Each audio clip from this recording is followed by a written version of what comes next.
And I also wanted to get your response. It looks like the president is also watching this press conference. He tweeted 13 minutes ago, quote, "Governor Cuomo should spend more time doing and less time complaining.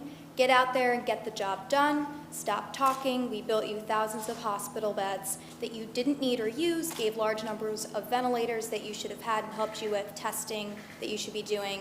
It goes on a little bit more. So wondering if you could respond to that, and then also the question about the overwhelmed ICU. Good. Let's respond to the president. First of all, if he's sitting home watching TV, maybe he should get up and go to work, right? Second, let's keep emotion and politics out of this and personal ego if we can, because this is about the people and it's about our job. And let's try to focus on that.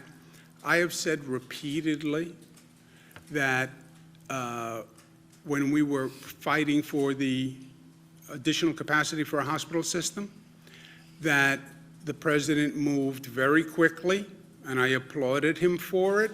And he brought the Army Corps of Engineers, and he brought them up to build the Javits Center capacity, 2,500 beds.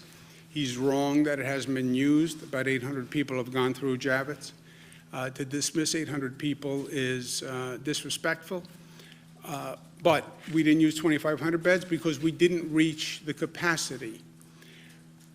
When he says, well, we built it, we didn't need it, it sounds like suggestion is, well, it was a request by the state that wasn't valid. If he didn't really believe 2,500 beds was necessary, I don't believe the federal government would have helped build 2,500 beds. And the number came from a projection from him. See, he should read the reports he issues. The White House Coronavirus Task Force had enormous, projected in the millions of people. The CDC, which is the president, projected in the millions of people. So the projections were high. They were the president's projections. So for him to say to anyone, well, you relied on projections and the projections were wrong, they're your projections, Mr. President. So were we foolish for relying on your projections, Mr. President? CDC, Coronavirus White House Task Force, that's you, White House, that's you. We relied on your projections. Okay, shouldn't have relied on your projections.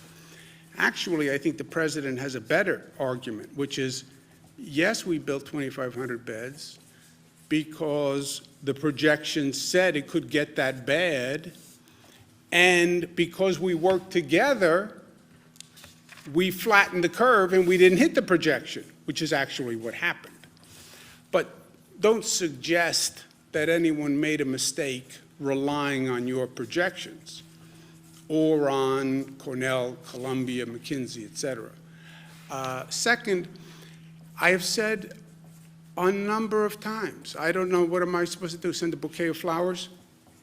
They were very helpful on Javits. They were very helpful on sending the U.S. Navy ship Comfort.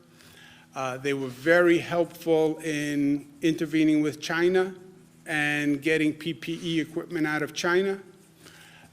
They were very helpful in helping us find ventilators. I said thank you, thank you, thank you, thank you. Now, going forward, we're still in the midst of it.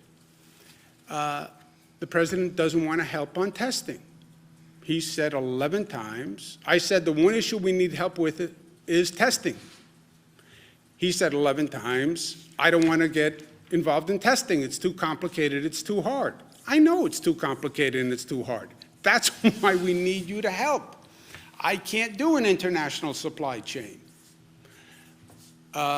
He wants to say, well, I did enough. Yeah, none of us have done enough. We haven't, because it's not over. So yes, thank you for the Javits. Thank you for the U.S. Navy ship Comfort. But it's not over. We have a lot more to do. And no one can take the posture, well, just say thank you for what I've done, and I'm now out. I'm not doing anything else. I've done my part. What if I said to the people of my state, okay, I'm done. By the way, I saved hundreds of thousands of lives. I flattened the curve. I created more hospital beds than anyone ever imagined. I coordinated the entire state. I'm done. I'm done. I'm going home. I'm going to go see my mother. I'm going to spend time with my kids, and I'm going to go out fishing in Connecticut because their marinas are open. That's it. I'm done.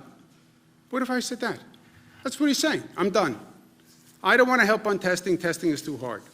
And then the only thing he's doing, let's be honest, well, it's up to the states to do reopen. By the way, it was always up to the states. What are you going to grant me what the Constitution gave me before you were born? It's called the 10th Amendment. I didn't need the President of the United States to tell me that I'm governor. And I didn't need the President of the United States to tell me the powers of a state. People did that. Alexander Hamilton, Thomas Jefferson, James Madison, they are the ones who gave me the power. And I don't need the President of the United States to read the Constitution for me. Maybe he should have read the Constitution before he said he had the power to open the states, where he did a very graceful 180, and many people allowed him to do the graceful 180.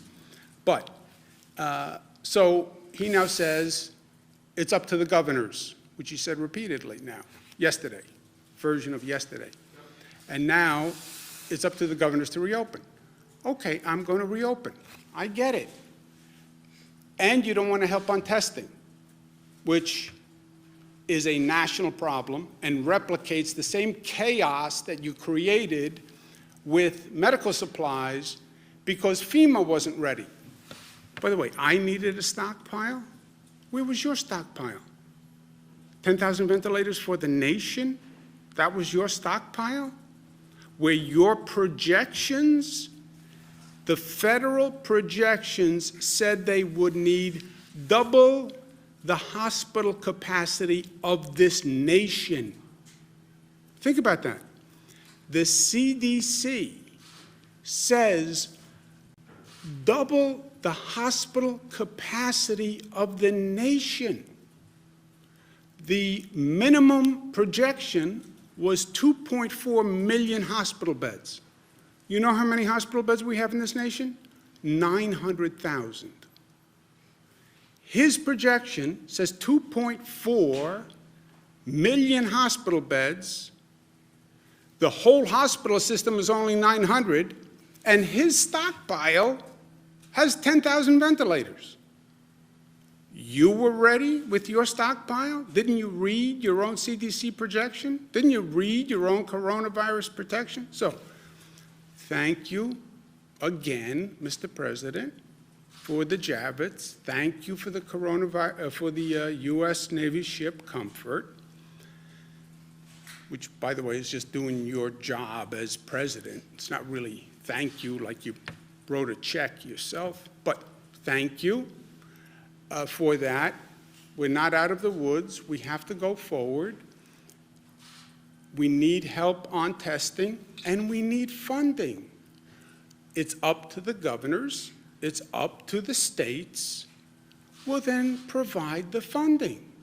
No, they only want to pass a bill that funds their small business fund, called PPE, their small business program. We need to fund the small business program. But you're going to say, after just saying this monumental task is up to the individual governors and the individual states, I'm providing no help, no assistance, no financial money. I understand that small businesses need the funding. By the way, I know that airlines need a bailout, but not the states. Why don't you show as much consideration to states as you did to your big businesses and to your airlines? Right? Did you guys speak yesterday or this morning after he No. announced the May 1st? No, you haven't talked at all? After you announced to me what? I'm sorry? After he announced the May 1st reopening of No, the he country? didn't announce anything. He said it's up to the states. That's what he said. And if you say it's up to the states, and you just hold up a big microphone that can listen to all the governors, you'll hear some governors say, I can start to reopen right away.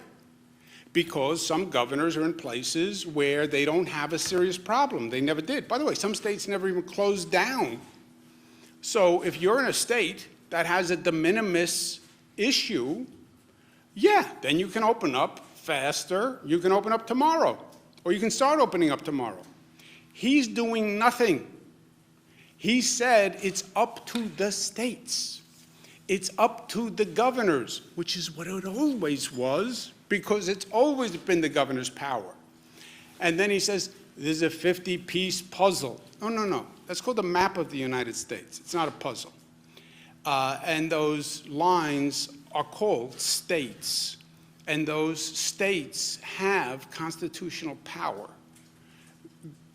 Remember, the way this whole thing starts, the colonies create the federal government, not the other way around. So, introduction to constitutional theory and policy.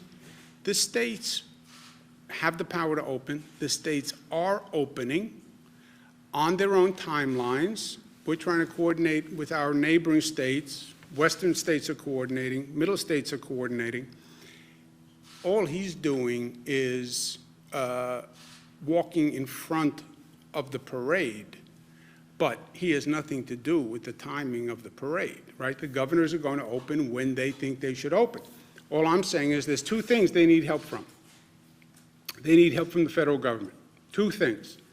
Help on testing, because states can't do that, and I don't want to redo the mayhem of the PPE debacle.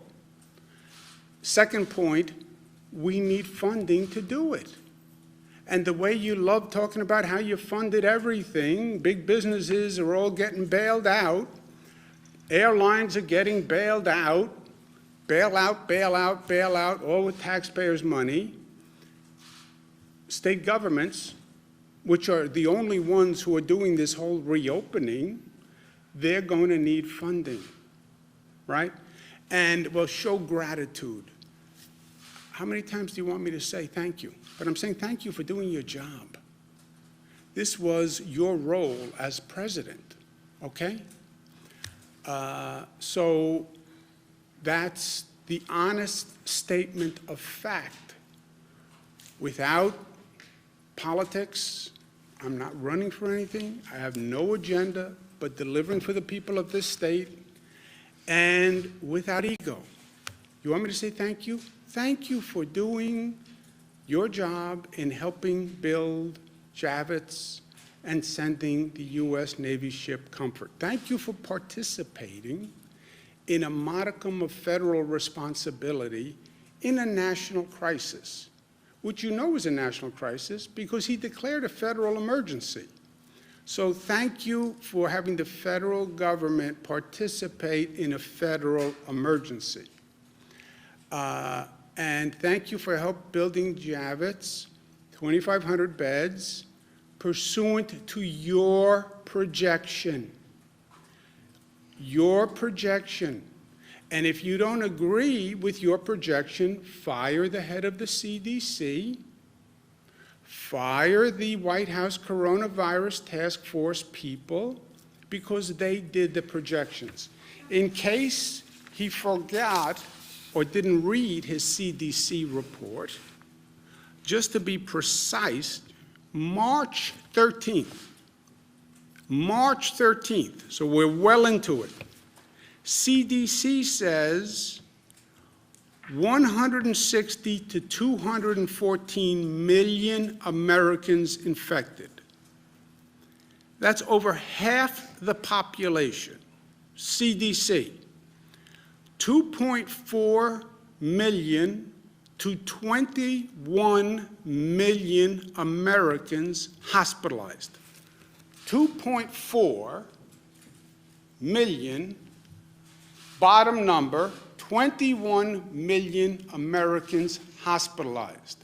March 13th, the CDC. 2.4, okay? let's say their low number, 2.4 to 21, which is a hell of a differential, right? Either 2.4 or 10 times 2.4. Thank you for that great projection. But anyway, let's take their minimum number, 2.4. How many hospital beds do you have? 900. Call it 1 million. So it's 2.5 times what your capacity is, right? We're the state of New York. We have a 50,000 bed capacity. By their projections, what do we need? 150,000 beds. By the way, what did McKinsey say that we needed? 140,000 beds. They got it from the CDC, as it says on the screen. They got it from the CDC. That's why we built 2,500 beds at Javits, because we listened to you, Mr. President. And if we were foolish for listening to you, then shame on us. But read your own report next time before you criticize it.